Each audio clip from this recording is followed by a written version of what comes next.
Hey guys, Victor 826 here. What's going on? It's been a long time, so time for a massive update. Alrighty, for starters. Oh yeah, here's the dogs again. Oh, always. Now we'll move this fella into the backyard. Started doing some stuff. Now this piece of pipe here, that's gonna be my front brush guard. Also, painted that side just to see what it'd turn out like. Same with this side, it's all going to be scratched back again.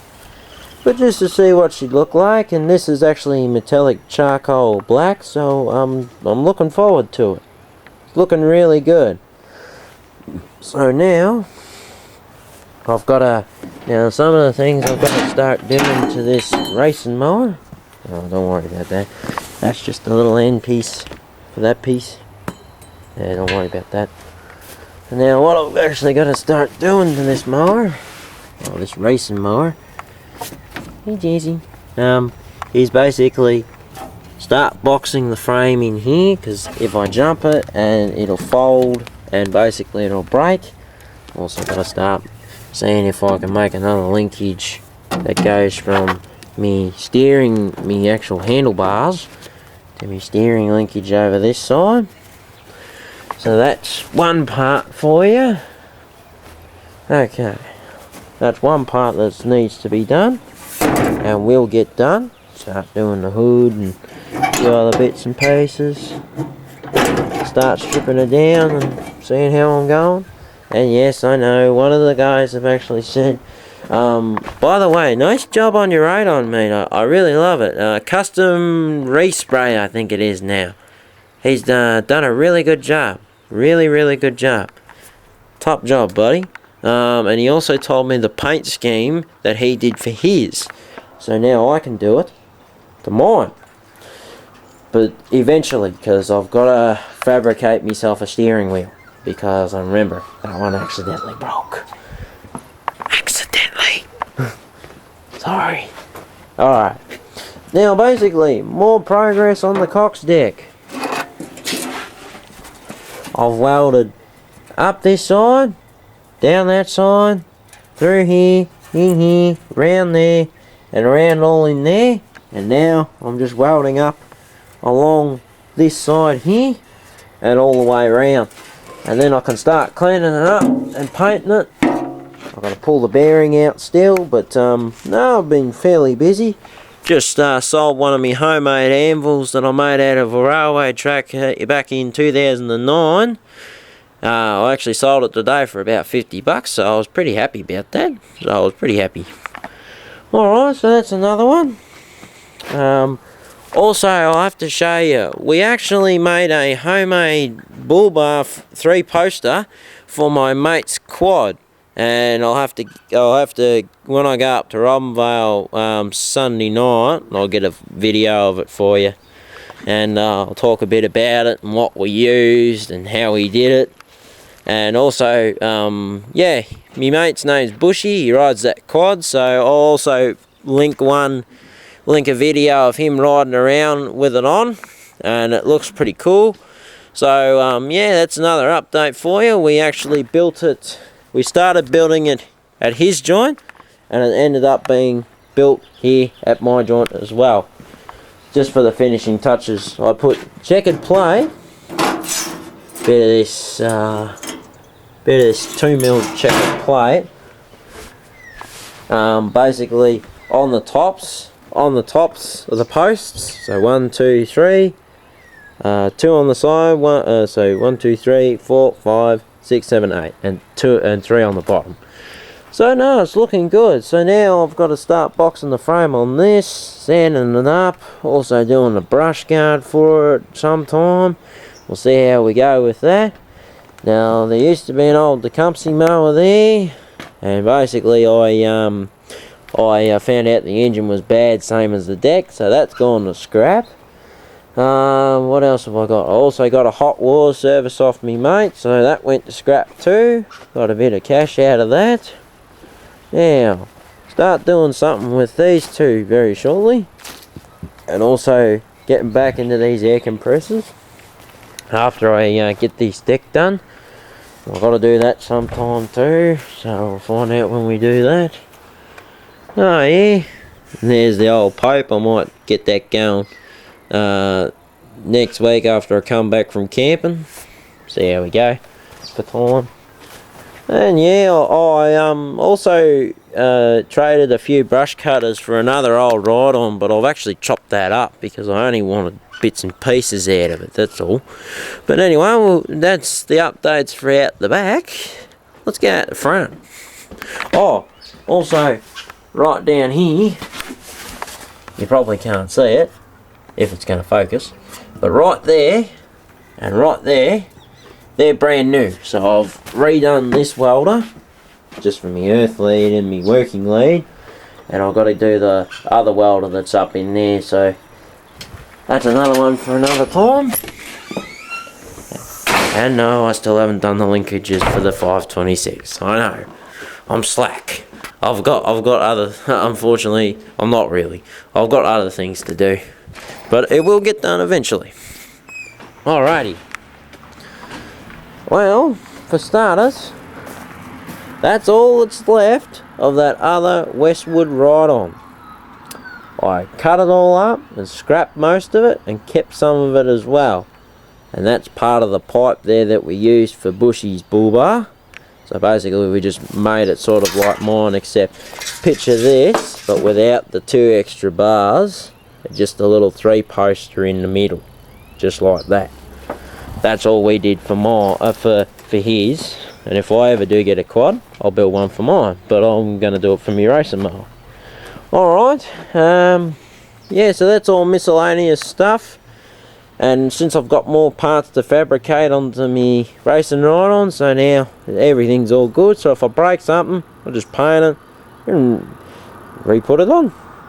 Also down here, this is the spicer out of an old Viking. That was the one that I swapped for the 2 whippersnipper motors. Also the front axle. I know it's been chopped, but I can make my own pins up and do it that way. Also, the reason why I wanted this piece here, also the handbrake, that can be useful as a shifter.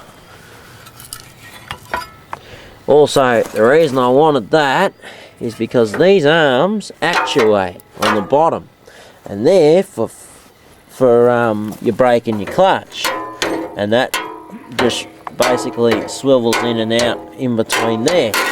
What I was going to do is I was going to make my own foot gas, so basically make my own accelerator and clutch.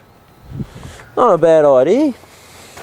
And of course I told you that I was getting another tractor at some point, so you probably guess where this is going again. You're thinking, holy crap, how will you get these bloody tractors? Anyway, here he is. I got it off me mate a couple of weeks ago, so here it is. This one's been here before. It's an old Cox just like mine. It's got the GT stripes. She's a bit more beat up than mine. Used to look a lot better. But hang on. Oh, she's got the hood on. So basically I'll just go and open it.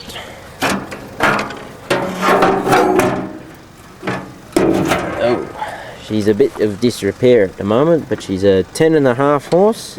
She used to have an 11 just like mine.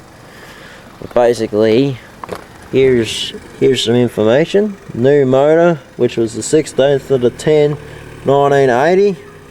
Oh no, that's the original motor. 16th of the 10th, 1980. New motor, the 23rd of the 9th, 1994. And it cost about $800. So, well, I'm going to get this one going and keep it around. I'll always have parts for my other Cox then. Got to do a bit of panel beating here and there, wear and tear and that kind of crap. But, we'll see if we can get it going in the next couple of days. So there we go. She's electronic ignition, so no points. Because she's, what year was she? What year was the motor?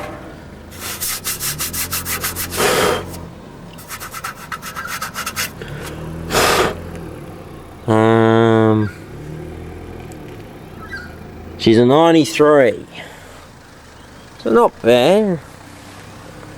Let's see, she's still got some oil. Oh yeah, and it's even relatively clean. You beauty. Oh, the reason why my sister's boyfriend gave it to me, one, he doesn't need to use it anymore. Two, he didn't really want to fix it. And three, well, it's got a good home with me, so I'll fix it up and keep it going. And that's what's going to do the rest of its reserve. And yeah, that'll be its working life for the rest of its life. So yeah, not bad. I think I've done quite well out of this deal. So yeah, no, done well. Been working my ass off, guys, as usual. You know that. But sooner or later, I will be getting to the other tractors. I've got some really good stuff that you're really gonna like. So we'll see how we go with that. What else? Yeah, I've got to start going to get some tyres for the 826, and I'm going to see how much this is going to cost me. We'll see how we go, but price is not an option, because it's going to look cool once it's finished. Because, well, I'm putting the effort in. And also, a couple more things. This one here, this one's not mine, but it's an still FS, and the bloke just wants me to put a few parts on there. Basically, the spark plug boot, basically the fuel tank, and I think that was basically it. And yeah, just to get it going for him, because he had it going at one stage, just put some fuel in the carby and away she went, so it's not too bad. Also, some new lights for the ute, Night Stalkers. I had them sitting up on my bull bar, just where those mounts are. Not to mention, also went and bought some more lights off the same bloke, because those ones are about $90 each. Those ones are about $90 each. Ooh.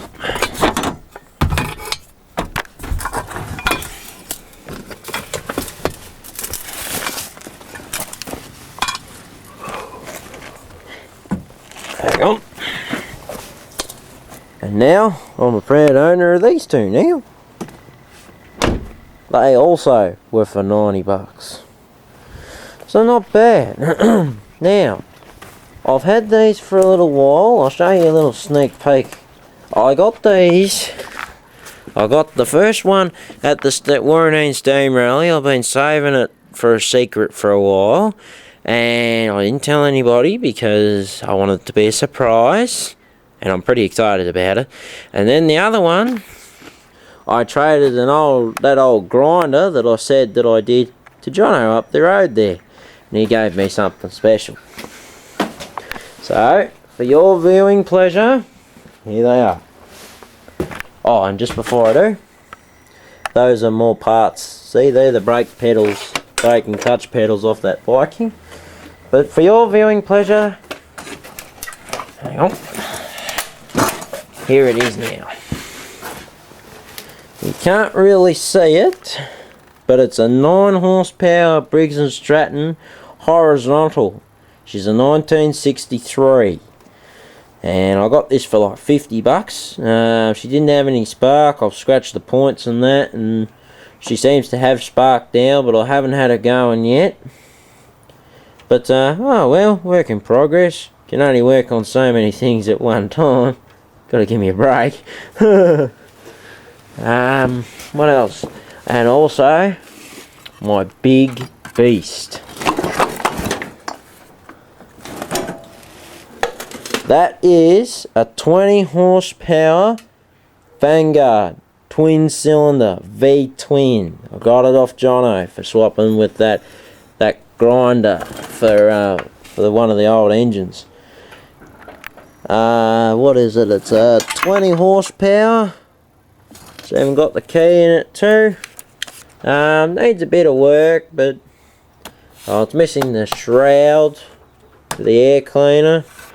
But apart from that, it's all complete. It was pulled apart, and Jono put it part way back together. But apart from this, everything seems like it'll turn over. So we'll see what we might put this on. Because imagine if I converted my racing right on to horizontal belt drive. 20 horsepower, V-twin Briggs & Stratton. How cool would that be? Also, I could have twin stacks. But, well, just thinking, should I use a motor? Oh, well, here's a question for you. And leave a comment on my page, or inbox me, or do a video response on how you want to do it. Should I put a motorbike engine in there and go like the pounds of crap? Or should I put the Briggs & Stratton 20 horsepower V-twin motor in there and make a horizontal belt drive? This is the question I'm asking to you guys. So you let me know what you think, and see if you like everything that's going on so far. I'm running around like a headless chook, so obviously something's good. Alright guys, well you take it easy. And because I think we're on 16 minutes and 30 seconds. Excuse me. But basically, yeah, stuff has been happening. So yeah, to all my old subscribers and my new ones, thanks for keep subscribing. I'm actually up to 31 subscribers now and 2,338 views, so I'm doing very, very well, and it's all because of you guys. It's not just because of me work, it's because of you guys, because you're helping support me. Alright guys, well I'm going to keep it short and sweet, how it works. And yeah, I'll catch up with you later. And just before I go, just to let everyone know that little motor that was the 200cc that came off that rear engine Briggs, I'm actually taking the cowling to work, and I'm taking it to the blacksmith shed so I can fix it, heat it up and bend it out and rebuild her and that. But anyway guys, you take it easy, and I'll catch up with you later. Alright guys, catches.